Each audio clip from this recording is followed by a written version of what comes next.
దివ్యాంగ శక్తి కార్యక్రమాన్ని నాయకులతో కలిసి ప్రారంభించిన అధికారులు ఉచిత బస్సు ప్రయాణాన్ని సద్వినియోగం చేసుకోవాలని పిలుపు. వివరాల్లోకి వెళితే రాష్ట్రంలోని ప్రజలందరూ ఆనందమే ప్రభుత్వ ధ్యేయంగా కూటమి పనిచేస్తుందని పలమనేరు ఆర్డీఓ భవానీ పేర్కొన్నారు.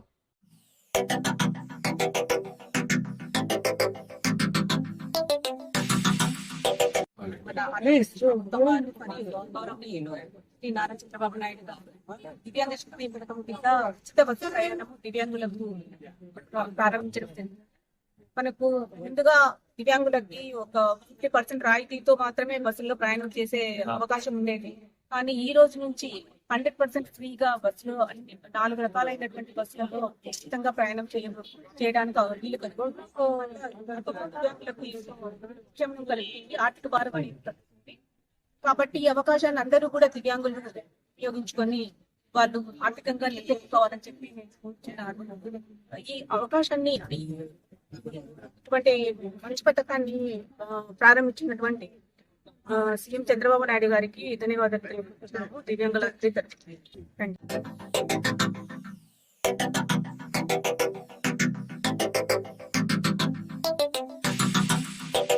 పలమనేరు పట్టణంలోని ఆర్టీసీ బస్టాండ్ ప్రాంగణంలో ప్రభుత్వం ప్రతిష్టాత్మకంగా చేపట్టిన దివ్యాంగ శక్తి కార్యక్రమంలో భాగంగా ఉచిత బస్సు ప్రయాణాన్ని కూటమి నాయకులతో కలిసి అధికారులు బుధవారం ప్రారంభించారు. ఈ సందర్భంగా ఆమె మాట్లాడుతూ కూటమి ప్రభుత్వం ప్రజా సంక్షేమం కొరకు ఎన్నో కార్యక్రమాలను చేపడుతుందని, అందులో భాగంగా గతంలో వికలాంగులకు 50% రాయితీతో ఆర్టీసీ బస్సులో ప్రయాణ సౌకర్యం కల్పించిందన్నారు. అయితే ప్రస్తుతం దివ్యాంగ శక్తి కార్యక్రమంతో పూర్తి ఉచితంగా వికలాంగులు బస్సులో ప్రయాణించేందుకు అవకాశం కల్పించిందన్నారు. సూపర్ 6 పథకాలతో పాటు మరిన్ని కార్యక్రమాలను ప్రభుత్వం నిర్వహిస్తుండడం గొప్ప విషయమని కొనియాడారు. ఈ అవకాశాన్ని వికలాంగులందరూ సద్వినియోగం చేసుకోవాలని ఆమె పిలుపునిచ్చారు. అనంతరం బాలాజీ కోఆపరేటివ్ సూపర్ బజార్ అధ్యక్షులు ఆర్వి బాలాజీ మాట్లాడుతూ ఎన్నికలకు ముందు చెప్పిన హామీలతో పాటు చెప్పని కార్యక్రమాలను నెరవేరుస్తున్న ప్రభుత్వము కూటమి ప్రభుత్వమని, అన్ని వర్గాల అభివృద్ధికి కృషి చేస్తున్న చంద్రబాబు ప్రభుత్వాన్ని ఆదరించాలని పిలుపునిచ్చారు. దివ్యాంగ శక్తితో పాటు రంజాన్ సందర్భంగా ఇమాంలు, మోజోన్లకు 6 నెలల గౌరవ వేతనాన్ని ఒకే దఫా అందించడం ఆనందదాయకమన్నారు. అనంతరం డిపో మేనేజర్, టీడీపీ పట్టణ కార్యదర్శి గిరిబాబు తదితరులు ప్రసంగించారు.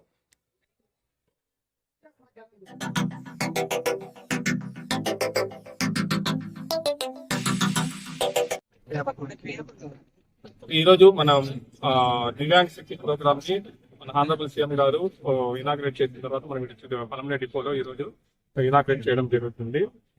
దీనిలో ఏమంటే మెయిన్ గా ఇప్పుడు దివ్యాంగులకి 40% డిజేబిలిటీ ఉన్న వాళ్ళకంతా ఇప్పుడు మన బస్సుల్లో ఏంటంటే శ్రీశక్తి సంబంధించిన బస్సులను express, Palle Velugu, metro express, అలాగే సిటీ ఆర్డినరీ బస్సుల్లో అన్నింటిలో కూడా మనకి ఫ్రీగా వీళ్ళకి ట్రావెలింగ్ చేసేదానికి ఫెసిలిటీ కల్పించబడింది. దీనికి వీళ్ళు బస్ పాసులు ఆల్రెడీ ఉన్న వాళ్ళు అయితే ఆ బస్ పాసులనే చూపించి ట్రావెల్ చేయొచ్చు. లేని వాళ్ళు కూడా మా కౌంటర్ లో డిపోలో బస్ స్టాండ్ లో కౌంటర్ ఉంది. ఈ కౌంటర్ కి వచ్చినారంటే ఇమీడియట్ గా బస్ పాస్ ని ఇష్యూ చేస్తున్నాము. వాళ్ళకి ఆ కార్డు తీసుకునేసి మన బస్సుల్లోకి వచ్చినారంటే ఫ్రీగా ట్రావెల్ చేసేదానికి వాళ్ళ ఫెసిలిటీస్ ని ప్రొవైడ్ చేయడం జరిగింది. అలాగే దివ్యాంగుల కోసం కూడా మన బస్సులో కూడా సీట్లు కూడా కండక్టర్ కనుక 2 సీట్స్ అరేంజ్ చేయడం జరిగింది. ఆ సీట్స్ వీళ్ళకే కేటాయించేసి వీళ్ళ జర్నీలో ఎటువంటి ఇబ్బంది లేకుండా చూసుకునే దానికి మేము అన్ని ఇన్స్ట్రక్షన్స్ మా కండక్టర్, డ్రైవర్లు కూడా సిజై చేయడం జరిగింది. కాబట్టి ఈ కార్యక్రమాన్ని విజయవంతం చేసిన అందరికీ కృతజ్ఞతలు తెలుపుతూ దివ్యాంగులు అందరూ కూడా ఈ అవకాశాన్ని ఉపయోగించుకోవాల్సిందిగా కోరుతున్నాం. Thank you.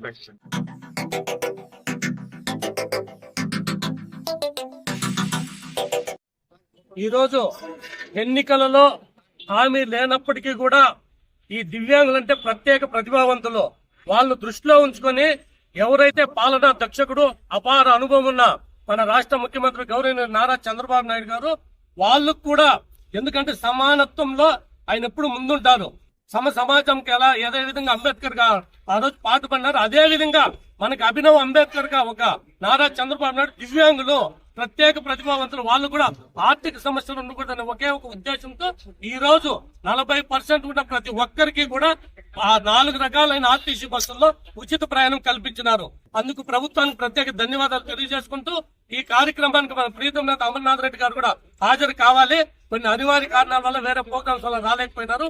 కాబట్టి ఏవైతే ఎన్నికల హామీల్లో భాగంగా ఇచ్చినారో తూచా తప్పకుండా సూపర్ సిక్స్ ప్రతి ఒక్కటి కూడా ఈ ఆంధ్రప్రదేశ్ ప్రభుత్వానికి మనకు ఒక వరం చంద్రబాబు నాయుడు గారు ముఖ్యమంత్రిగా కావడము. ఎందుకంటే గత ప్రభుత్వంలో ఈ రాష్ట్రాన్ని అధోగతి పాలైన తర్వాత ఒక్కొక్కటి గాడిలో పెడుతూ ఈ రోజు ప్రతి ఒక్కరూ సంతోషంగా ఉండే సదుద్దేశంతో మన ముఖ్యమంత్రి గారు కావచ్చు, ఉప ముఖ్యమంత్రి కావచ్చు, నారా లోకేష్ గారు కావచ్చు, కూటమి నాయకులంతా కూడా కేంద్ర సహకారంతో బ్రహ్మాండంగా అభివృద్ధి చెందుతున్నారు. కాబట్టి ప్రతి ఒక్కరు ఇంకా 15 ఏళ్ళు కూడా కూటమి ప్రభుత్వాన్ని ఆచరించాలని ప్రతి ఒక్కరికి ధన్యవాదాలు తెలియజేసుకుంటున్నాం. జై హింద్.